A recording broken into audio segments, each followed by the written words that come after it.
And he controlled the most powerful institution in the United States. From organized crime to well-known politician, he has something on everybody. Everyone in Washington, we know, is dirty. Or they have a secret they don't want the public to know.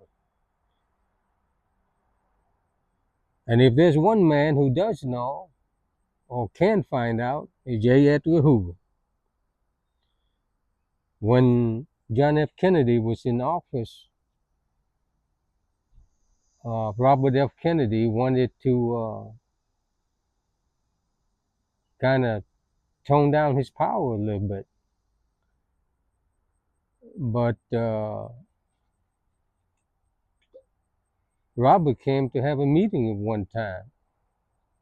And